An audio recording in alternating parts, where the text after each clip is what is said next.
4, 3, 2, 1. Assalamualaikum warahmatullahi wabarakatuh. Perkenalkan, nama saya Fania Azaraziza. Di sini saya ingin membuat video tentang G20 untuk tugas pendidikan kewarganegaraan.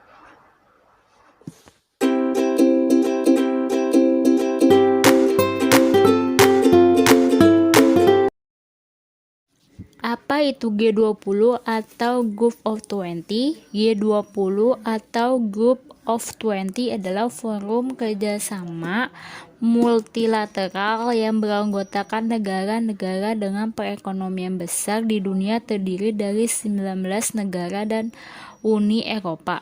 Forum ini akan melangsungkan pertemuan di Bali, Indonesia pada 15 sampai 16 November 2022.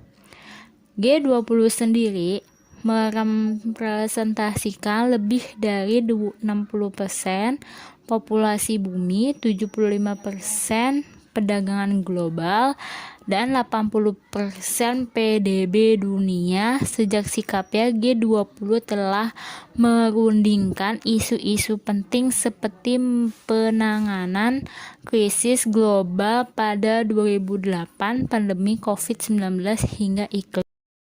Tujuan G20 adalah mewujudkan pertumbuhan global yang kuat, berkelanjutan, seimbang, dan inklusif.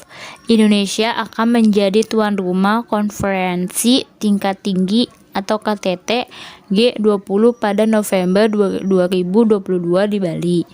Anggota G20 adalah negara maju dan negara berkembang yang memiliki tingkat pendapatan menengah dan tinggi. G20 tidak memiliki pemimpin atau ketua tetap karena kepemimpinan yang dijalankan fungsi presidensi yang dipegang salah satu negara anggota selama 1 tahun. Sejarah G20. Sejarah G20 berawal dari tahun 1999 sebagai sebuah pertemuan para menteri keuangan dan gubernur bank sentral. Saat itu, pertemuan dimaksudkan untuk membahas kebijakan dalam rangka mencapai stabilitas keuangan internasional. Forum ini sebagai upaya mencari solusi atas kondisi ekonomi global yang dilanda krisis keuangan global tahun 1997 sampai 1999. Pertemuan ini melibatkan negara-negara yang membutuhkan dan memiliki pengaruh ekonomi sistemik termasuk Indonesia.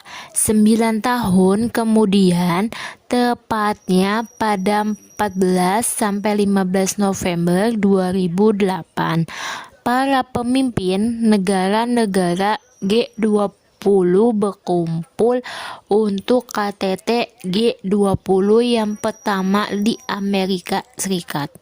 Pada kesempatan itu, para pemimpin negara mengordinasikan tanggapan global terhadap dampak krisis keuangan yang terjadi di US.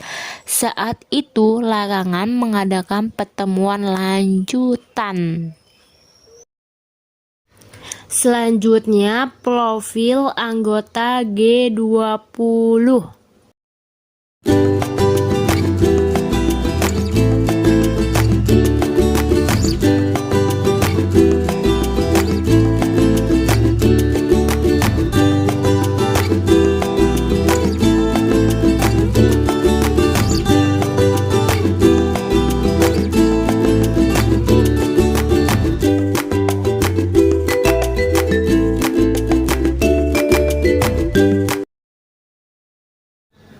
Jenis pertemuan G20 yang pertama, konferensi tingkat tinggi KTT atau summit. Yang kedua, ministerial atau pertemuan tingkat menteri dan deputi. Yang ketiga, kelompok kerja atau working groups. Peran nyata G20 yang pertama, penanganan krisis keuangan global 2008, yang kedua, kebijakan pajak, yang ketiga, kontribusi dalam penanganan pandemi COVID-19, yang keempat, isu lainnya. Presidensi G20 Indonesia memegang presidensi G20. Berbeda dari kebanyakan forum multilateral, G20 tidak memiliki sekretaris tetap. Fungsi presidensi dipegang oleh salah satu anggota negara yang berganti setiap tahun, sebagaimana ditetapkan pada KTT Riyadh 2020. Indonesia akan memegang presidensi G20 pada 2022 dengan searah terima yang dilakukan pada akhir KTT Roma 30 sampai 31 Oktober 2021.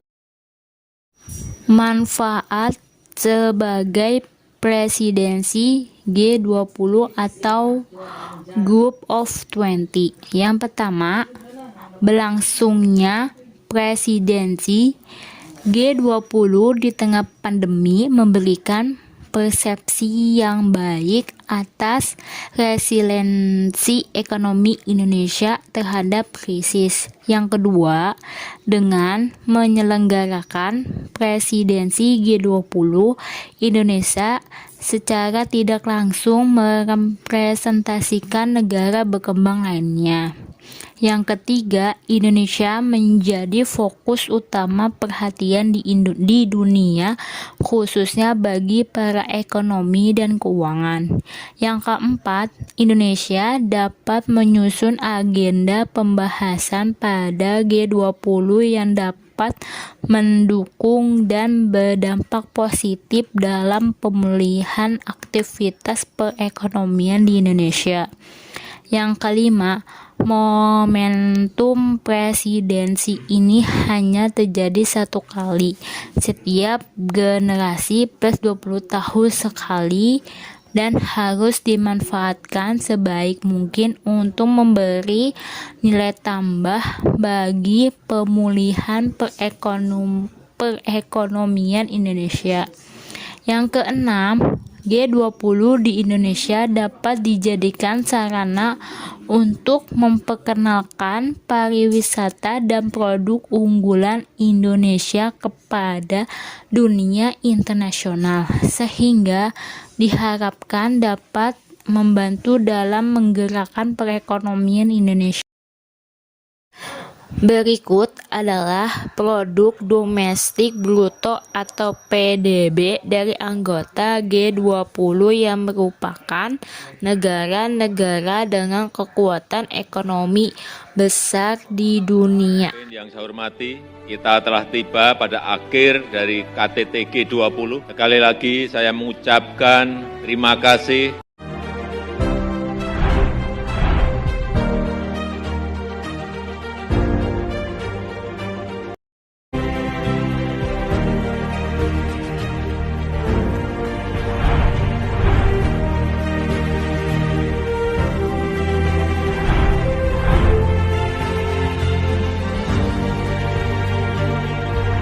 Mereka banyak yang kaget bahwa kita sudah melakukan sejauh ini. Mereka mengatakan ini ada sebuah pekerjaan yang konkret karena di sini memiliki kapasitas 6 juta bibit. Itu baru satu lokasi. Tadi saya sampaikan tahun depan akan memiliki 33 lokasi. Sekarang 5 sudah selesai, yang sisanya dalam proses berjalan. Saya kira itu yang menginspirasi para pemimpin, hal-hal yang konkret yang dilakukan baik dalam transisi energi hijau maupun dalam ekonomi hijau terhadap perubahan iklim. Ya.